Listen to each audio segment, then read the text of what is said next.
आपका मेज़बान शेख अजीज़ बेगम। आज हम लाहौर में माहिर कानून लाहौर हाई कोर्ट जनाब मोहम्मद असलम बुलर साहब के साथ उनके दफ्तर में मौजूद हैं। आप उम्मीदवार हैं नायब सदर के लिए। आपने कोई खाका भी तैयार किया होगा अपने वकला बिरादरी के लिए, उसको हम लेते हुए आगे चलेंगे। अस्सलाम वालेकुम। जी वालेकुम। हमारे देखने वाले नाजरीन के लिए की आगाही के सिलसिले में आपका मुकम्मल तारुफ। जी मेरा नाम मोहम्मद असलम भुल्लर है और मैं इलेक्शन कंटेस्ट कर रहा हूँ लाहौर बार की तरफ से मॉडल टाउन सीट पे। जी, अल्हम्दुलिल्लाह यही मेरा। अपने तालीमी सफ़र के बारे में कुछ बताएं। बचपन में तो माँ बाप की पसंद का सफ़र शुरू किया था। उसके बाद मैंने अपनी जॉब की। जॉब के बाद मैंने फ़ील किया कि मुझे, तालीमी सफ़र मैं तालीमी तलीम का बता रहा सफ़र। हूँ, मैंने फ़ील किया कि मुझे अपनी तलीम को आगे लेके चलना चाहिए। तो फिर कुछ अर्सा गैप के बाद मैंने LLB में एडमिशन लिया और फिर मैंने 2012 तक LLB क्लियर किया और मैंने बाकायदा जॉब को लीव किया और इस तरफ आ गया मैं और अपना। माजी और मौजूदा निज़ाम तालीम के बारे में आपकी क्या राय है? तलीमी निज़ाम पे बहुत ज़्यादा क्वेश्चन है जी हमारे। मैं समझता हूँ कि इसमें काफ़ी अमेंडमेंट्स होनी चाहिए, सिस्टम को बदलना चाहिए।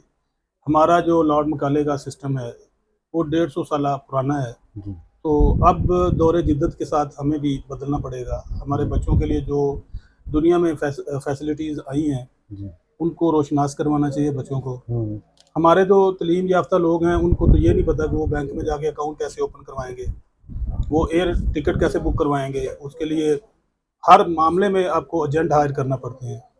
तो मैं समझता हूँ कि ये हमारी एजुकेशन का हिस्सा होना चाहिए। तो सर, आपके ख्याल में तालीमी निज़ाम को कैसे फ़ाल बनाया जाए? बुक सिर्फ तलीम नहीं है, जी, एजुकेशन में और जो किताबों पढ़ने में बहुत ज़्यादा फ़र्क है। हमें अगर एजुकेट करना है तो फिर ज़िंदगी के हर जो फेज़ है उसमें टीच करना चाहिए, उस बच्चे को सिखाना चाहिए। एक बच्चा जब 5th क्लास तक जाता है तो उसका एक लेवल है, एक बच्चा जब 10th क्लास तक जाता है तो उसका भी एक लेवल है। उसके बाद तलीम जो वो कुछ और है, वो किताबें नहीं रह जाती, सिस्टम को सीखना है उन्होंने, सिस्टम को कैसे रन करना है, पॉलिटिक्स को सीखना है उन्होंने, अदारों में जाके अपने अपने खुद को कैसे शनाख्त करवाना है। ये हमारी तलीम का हिस्सा होना चाहिए। जैसे कि आपने आला तालीम हासिल की, आला तालीम हासिल करने के बाद आपको शोबे वकालत की तरफ आने का ख्याल कैसे आया?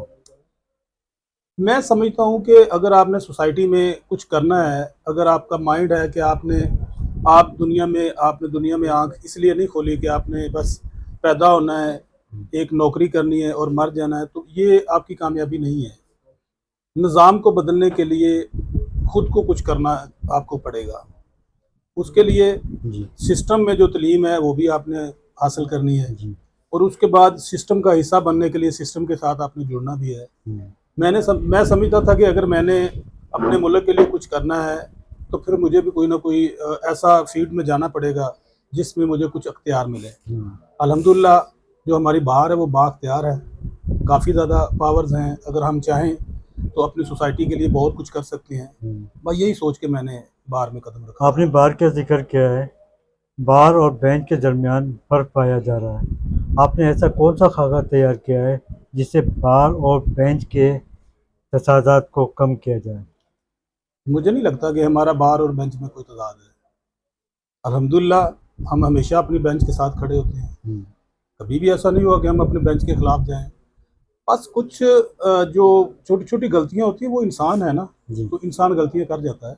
अदरवाइज वो दोनों तरफ से हो सकती हैं। वो इंसान जो बेंच में बैठे हैं वो भी इंसान है, जो हमारे वकला भाई हैं वो भी इंसान है। जी। तो ये इंसान से गलती हो सकती है मगर वो सिस्टम के खिलाफ नहीं है। कैरियर के इस ज़मन में किन शख्सियत ने आपकी रहनुमाई फरमाई?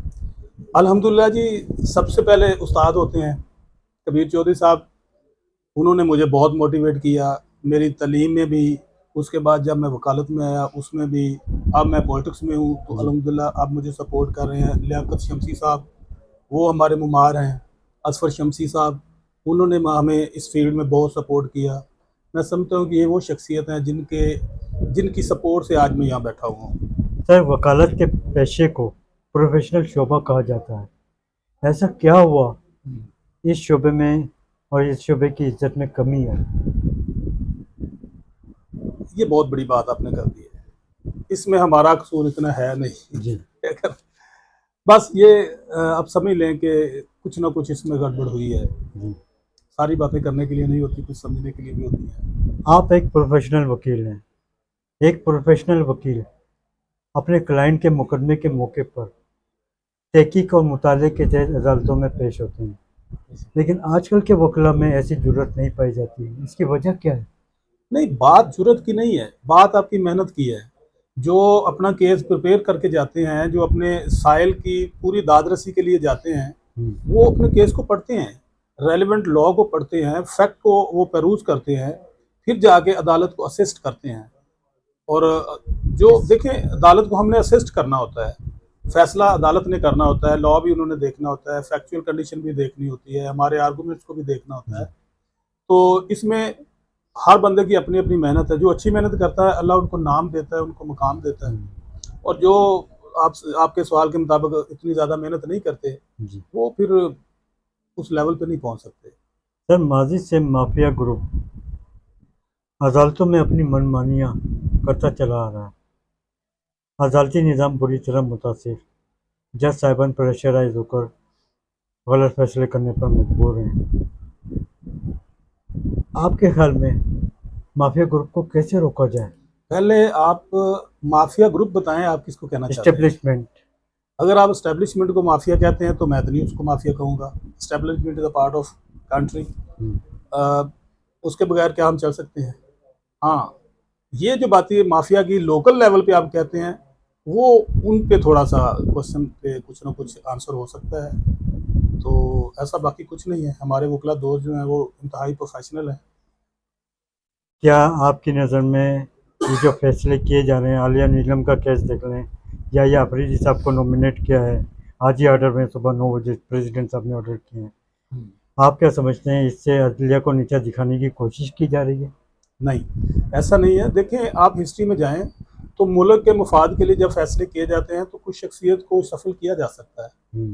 میں نہیں کہتا کہ کچھ کسی میں کمی ہے، کچھ کسی میں کچھ اس سے زیادہ ہے، مگر جو ہمارا سسٹم ہے جی وہ سسٹم کو چلانے کے لیے جو مناسب سمجھتے ہیں وہ فیصلے کرتے ہیں، اور وہ یہ اس لیول کا سوال ہے، کم از کم میں تو اس کا جواب نہیں دے سکتا۔ منصور علی شاہ صاحب کا مستقبل کیا ہے آپ کی نظر میں؟ وہ ایک اچھے جج ہیں، فیصلہ انہوں نے خود کرنا ہے۔ دو سینئر جج صاحبان کو نظر انداز کرتے ہوئے عالیہ نیلم صاحبہ کو چیف جسٹس بنانا آپ کی نظر میں یہ درست فیصلہ تھا؟ فیصلہ کرنے والوں کو اس کا بہتر علم ہوگا۔ ہم نے تو عدالت میں جانا ہے، جو بیٹھا ہے ہمارے سامنے بینچ، ہم نے اس کے سامنے اپنا کیس پرسو کرنا ہے۔ جی باقی جو آپ کہنا چاہ رہے ہیں وہ اس کے لیے ہماری بھی ایک کمیونٹی ہے، جی تو جو وہ فیصلے کریں گے، کیونکہ ابھی ہمارے پاس فیصلے کا اختیار تو نہیں ہے۔ آپ جو انہوں نے فیصلہ کیا ہوگا، کچھ بہتری کیا ہوگا، ہم ان کو آپ ساتھ نائب دیں صدر کا الیکشن لڑنے جا رہے ہیں لاہور بار کی طرف سے، گے۔ آپ کے ذہن میں ایسے کون سے منشور ہیں جو کہ آپ پیش کر رہے ہیں اور آپ ہمیں بھی آگاہ کر رہے ہیں اپنے منشورات؟ جی، یہ آپ نے اچھا سوال کیا۔ دیکھیں، میں ماڈل ٹاؤن سیٹ پہ الیکشن کنٹیسٹ کر رہا ہوں، جی تو لاہور بار میں ہم نے بیٹرمنٹ آف بار کے لیے سرو کرنے کے لیے خود کو پیش کیا ہے۔ جی ماڈل ٹاؤن کے ایسے بہت سارے ایشوز ہیں جو میں سمجھتا ہوں کہ بینگ پروفیشنل ایڈوکیٹ میں اس پہ شاید زیادہ اچھا کام کر سکتا ہوں۔ جیسے وہاں پر اگر ہم دیکھتے ہیں تو کوئی صفائی کا انتظام نہیں ہے، جہاں دھول گھٹا مٹی بہت زیادہ ہے، تو میرا ہے کہ میں اس میں صفائی کا ایک پراپر انتظام لے کے آؤں گا۔ ہمارے واش روم اور جو ہمارے سائل ہیں ان کے بیٹھنے کے لیے بہت پرابلم ہے ہمیں، پروگرام جی اس کے لیے میں کوشش کروں گا کہ اچھا سسٹم تعارف کراؤں۔ ہمارا جو وکلا کمیونٹی کے لیے جو ہمارا بار روم ہے، وہاں پر چائے اور کھانے کا کوئی اچھا انتظام نہیں ہے، اس پہ میری سوچ ہے کہ میں ایک اچھا جو وہ نظام بناؤں کھانے کا، میس ٹائپ، جو میس ہمارا اپنی مدد آپ کے تحت چلے اور اچھا کھانا جو ہے وہ ہم ان کو پرووائڈ کریں، اچھی چائے پرووائڈ کریں، جی اور ہمارے وکلا دوستوں کے جو مہمان ہیں کم از کم ان کو ایسا ماحول پرووائڈ کریں کہ وہ جا کے تعریف کریں کہ وکلا کے بیٹھنے کی جگہ اچھی ہے۔ اور اس کے علاوہ جو بڑا سسٹم میں وہ ہے माफिया जिसे अब माफिया आप कह सकते हैं, जी वो टाउट माफिया है। हम्म, इस पे मैं अल्लाह के फजल से काम करूंगा। इस पे मैंने अपना बिल्कुल बनाया हुआ है, जो मेरा एक खाका मेमोरेंडम है, तैयार किया हुआ है। खाका तैयार किया हुआ है। मैं कोशिश करूंगा कोई ऐसा वकालतनामा या कुछ ऐसा मुतारफ़ कराऊं जिससे कम से कम इनकी एरेडिकेशन में कर सकूं, और अल्लाह के फजल से मैं ज़रूर करूंगा। सर इसके अलावा भी वकला के बेतहाशा मसाइल जिसमें हाउसिंग सोसाइटी, बेशक बहुत सारे इश्यूज ठीक है, है, हाउसिंग सेहत सोसाइटी और के सेहत इश्यूज के हैं, हवाले से, हमारी बच्चों की सेहत के तालीम जो और तरबियत के हवाले बहुत से, ज़्यादा बिल्कुल हैं, हम इससे है बच्चों की वो हमारी बाहर इंशाल्लाह अल्लाह के फजल से अल्लाह ने हमें मौका दिया तो हम ये जो मेरा बिल्कुल मेरी ख्वाहिश में से है, अपने जो प्रेसिडेंट हैं अल्लाह के फजल से जो भी आएंगे इनके साथ मुशावरत के साथ, और अपनी जो कबीना अल्लाह ने इंशाल्लाह जो मौका दिया जिनको, हम बैठ के डिस्कस करेंगे।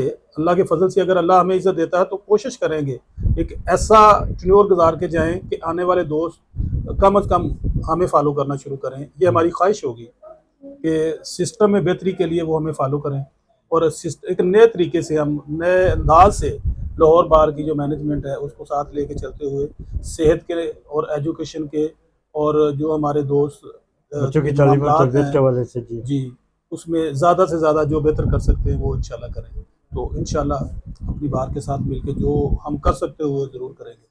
सर फ़लस्तीन पे बात कर लेते हैं। इसराइल इस जंग में आगे कश्मीर से शुमाल से शुरू होकर जनूब तक पहुंच गया। आपके ख्याल में फ़लस्तीनी अवाम का क्या मुस्तकबिल है? दुआ करें एक सलाहुद्दीन अयूबी और आ जाए, बस यही बेहतर है। पाकिस्तान समेत 57 इस्लामी ममालिक इस जंगबंदी में खामोश, वजह क्या है? वीटो पावर या IMF? आप ना सूरह बकरा की सुम्मुन बुकमुन उम्युन फाहुम ला यरजुन जो सूरत है ना, इसका तर्जुमा पढ़ें, और बड़ा वाज़ेह अल्लाह ने बता दिया है कि मैंने इनकी अक्लों में पर्दे डाल रखे हैं। हमारी अक्लों पे पर्दे डाल चुके हैं। अब बारी बारी हमको मारा जा रहा है और हमें समझ नहीं आ रही। जिसको मारा जा रहा है उसके खिलाफ हम तमाशा देखने के लिए सारे खड़े हो जाते हैं, मगर सिर्फ तमाशा देखते हैं। अल्लाह पाक हम पे रहम करे, और ये मामला अल्लाह की तरफ से आना है। जब हमारी गैरत जागेगी तो अल्लाह के फजल से ना तो ये सलीबी हमारे सामने रुकेंगे, ना सहवानी हमारे सामने रुकेंगे। सर कश्मीर के हवाले से कश्मीरी मुजाहिदीन की अजीम कुर्बानियाँ रंग लाएंगी। मुजाहिदीन जब हमारे पास एक मुनज़्ज़म फ़ौज है तो ये मुजाहिदीन की बजाय अगर मुनज़्ज़म फ़ौज का कहें तो अल्लाह करे ये रंग लेके आएँ। हमारे जो फ़ौजी भाईजान हैं बहुत ज़्यादा उनकी कुर्बानियाँ भी कश्मीर में हैं, हम उनको नज़रअंदाज तो नहीं कर सकते। अल्लाह करे जी ये कुर्बानियाँ रंग लेके आएँ, और इंशाल्लाह ज़रूर लेके आएँगे। कश्मीर को 77 बरस गुजर गए हैं, खुद मुख्तारी से महरूम है। इनको खुद मुख्तारी कौन दे? देखिए जी, वक्त बदलते टाइम नहीं लगता। कश्मीर एक ऐसा इशू है जिसकी बिल्कुल हमें बड़ी तकलीफ़ है।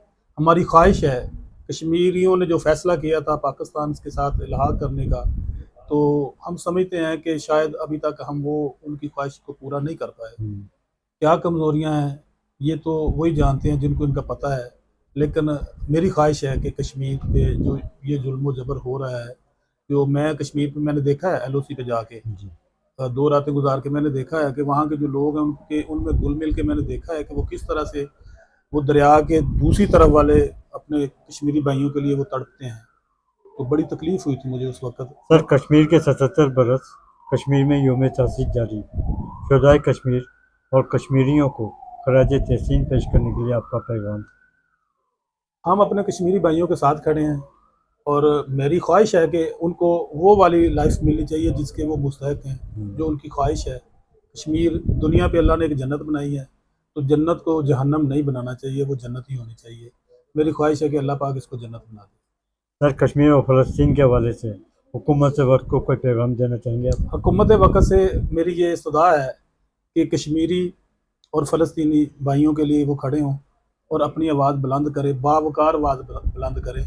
अल्लाह ने हमें बड़ी ताकत दी हुई है, अगर वक़्त आए तो इस ताकत का इस्तेमाल करने से गुरेज़ भी नहीं करना चाहिए। मेरी तो ये ख्वाहिश है कि हम सब अपने कश्मीरी भाइयों के साथ और फ़लस्तीनी भाइयों के साथ खड़े हों। बहुत शुक्रिया सर, थैंक यू। बड़ी